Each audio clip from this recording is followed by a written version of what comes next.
Hello students, आज हमारा topic है numerical problems based on mole concept.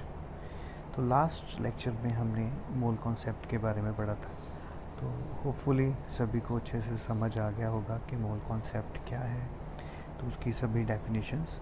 तो आज हमने एक सिंपल सा फॉर्मूला स्टडी करना है जिसके यूज़ से हम नंबर ऑफ़ मोल्स कैलकुलेट कर सकते हैं। तो वो फॉर्मूला क्या है? नंबर ऑफ मोल्स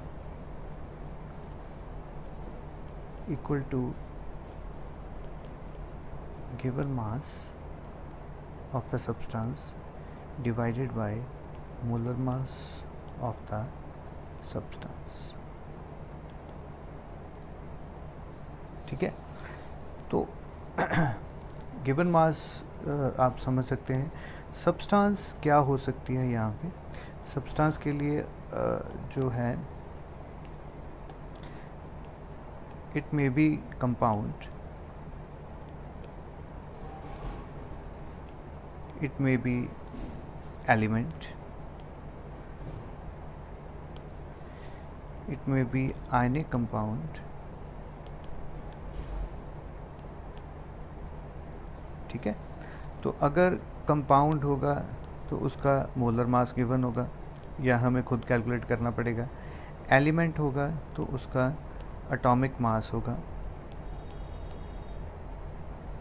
ठीक है, तो वो हमने याद रखे हुए हैं।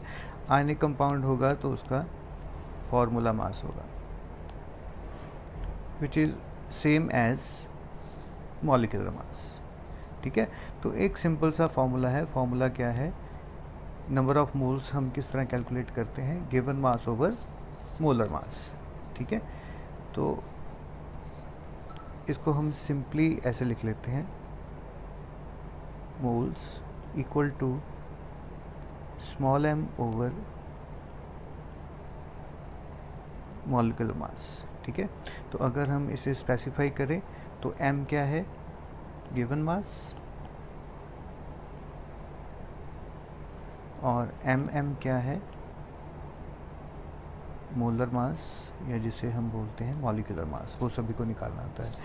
तो एक सिंपल सी न्यूमेरिकल प्रॉब्लम हम इसके बेस पे ऊपर सॉल्व करते हैं। सपोज़ करिए हमारे पास सल्फ्यूरिक एसिड है H2SO4, उसका अमाउंट हमारे पास गिवन है 9.8 ग्राम्स।